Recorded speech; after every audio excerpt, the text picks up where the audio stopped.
Hi GeoR, this is Unit 3, Lesson 3, and today we're talking about recognizing congruent triangles, and we're going to start to do some proofs. The proofs that I give you today, I'm going to give the statements, you're going to give the reasons just until we get more comfortable doing the proofs. So these first four, we're actually just going to mark the diagram and say why the triangles are congruent. Remember, there are 5 ways why triangles are congruent: side, side, side, side, angle, side, angle, side, angle, angle, angle, side, and hypotenuse leg. Hypotenuse leg, though, you have to have a right triangle for. And if there's not enough information given to us, then of course the answer is just going to be none. Now when we're doing a real proof, you're always going to be able to prove that the triangles are congruent. So we're just going to mark up based on what they said. Remember, there are 2 things that you need to look for. If triangles share a side, then you can mark that side congruent. And if triangles have vertical angles like here, then you can mark those congruent. So those are the only things that you can add besides the given. So number 1, I know that AC is congruent to DF, so mark it with me. Angle A is congruent to angle D, and angle B is congruent to angle E.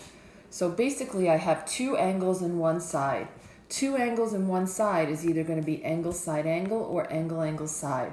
You just have to see if the side is between the 2 angles or not. And on my picture right here, the side is not between the 2 angles, so it is angle angle side. All right, and number 2, they're telling me that ABC is a line. It doesn't really help me too much. Angle A is congruent to angle C, so I mark that. Angle 1 is congruent to angle 2. And B is the midpoint of AC. So the fact that B is the midpoint of AC means that it's cutting AC in half. So I put a big fat dot on B, and I'm cutting AC in half, so the left half, AB, is congruent to the right half, BC. So now this time I also have 2 angles and a side, but the difference is the side is between the 2 angles. So this one's angle side angle. All right, for number 3, I have AB congruent to AD and BC congruent to DC.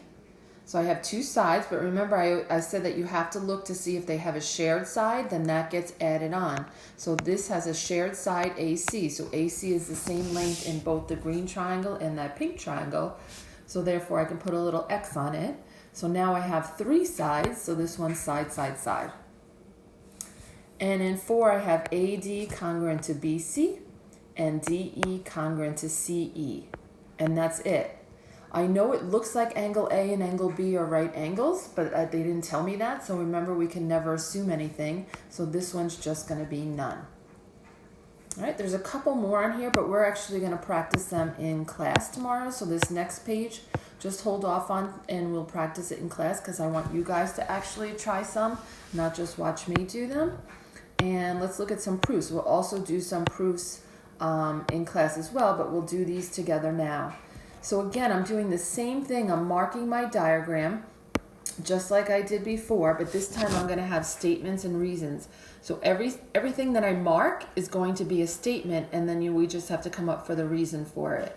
So PQ is congruent to ST, that first thing. PQ is congruent to ST, and I wrote that as step 1. How do I know that's true? Well, because it's the given. So my reason is just given. QR is congruent to RT. Again, I'm marking it just like I did before. The reason that QR is congruent to RT, that's statement 2, again is given. R is the midpoint of PS. So if R is the midpoint of PS, I put a big dot on R and it's cutting PS in half. That means PR is congruent to RS. Again, statement 3, R is the midpoint of PS. The reason I know that is a given. Now, if I was doing this proof, I would put all these given into one step. You don't get more points for having more steps, so there's no reason to list them separately, but you certainly can. Now, let's look at statement 4. I already marked this on my picture. PR is congruent to RS.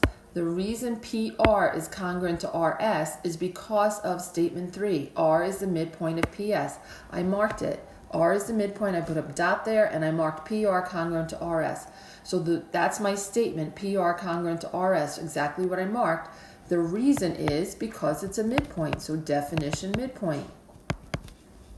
Now I've marked my triangle, and I can now say my triangles are congruent. That's step 5. Triangle PQR is congruent to triangle STR. Look at my picture. The picture you've been marking it will tell you why they're congruent, and I have 3 sides, so side, side, side. Okay, so it's a little bit more that we're doing than what we just did, and I'm showing you how a proof actually works. All right, 2, SQ bisects RQT. SQ bisects RQT. So I wrote that. Oh, and it bisects RST. Sorry, it's bisecting both. So this line SQ is bisecting RQT. So this angle right here. Those angles are now congruent, and it's bisecting RST. So these angles on the right are also congruent to each other. So let's look at my statement. Statement 1 says SQ bisects RQT and RST. That's easy. That's my given. RQS, which is right here on the top left, is congruent to TQS, which is right here on the bottom left. The reason is because I had a bisector. I bisected the angle, therefore I now have congruent angles in step 2 and step 3. So the reason is definition angle bisector. 3, RSQ, sorry, that's on the top right. RSQ is congruent to TSQ, that's on the bottom right. Again, it's all because of the given that it was an angle bisector. So definition angle bisector. Now look at statement 4. QS is congruent to QS. They share QS. So I say that QS is congruent to itself, and that reason is the reflexive property. Okay, and reflexive has an X in it. Now I've been marking my diagram, so you can see from my diagram I now have enough to say my triangles are congruent to each other, and that's statement 5. Triangle QRS is congruent to triangle QTS, and the reason is angle, side, angle. I have 2 angles and 1 side, but that side is between the 2 angles. And we will practice more of these tomorrow that you guys are going to try. 3 is definitely a little bit more challenging of a proof. So I know that angle 1 is congruent to angle 2. I'm going to mark that on my diagram.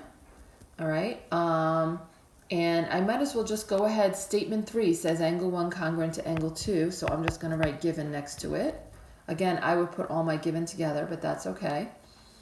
AC bisects DCB. So AC is bisecting DCB. DCB is right here. AC bisects it. Therefore, angle 4 is congruent to angle 5.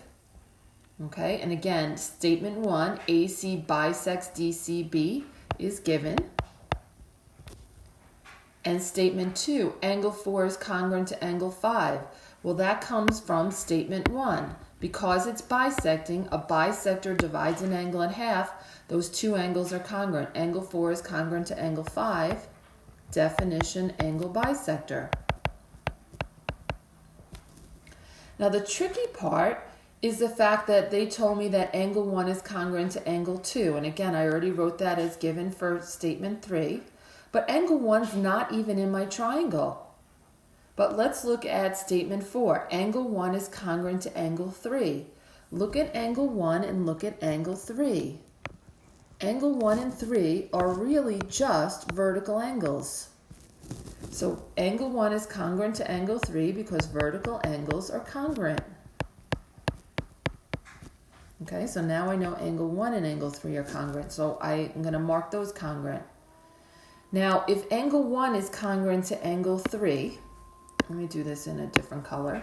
Angle 1 is congruent to angle 3 because they're vertical angles, and angle 1 is congruent to angle 2 from the given, then angle 2 has to be congruent to angle 3. Basically, I'm going to take the fact that angle 2 is equal to angle 1, and in place of angle 1 right here, I'm going to substitute in angle 2. If 2 things, so they're both congruent to angle 1, they have to be congruent to each other. So step 5 says angle 2 is congruent to angle 3 by substitution, which is great because angle 2 and angle 3 are in my triangle, so that's helpful.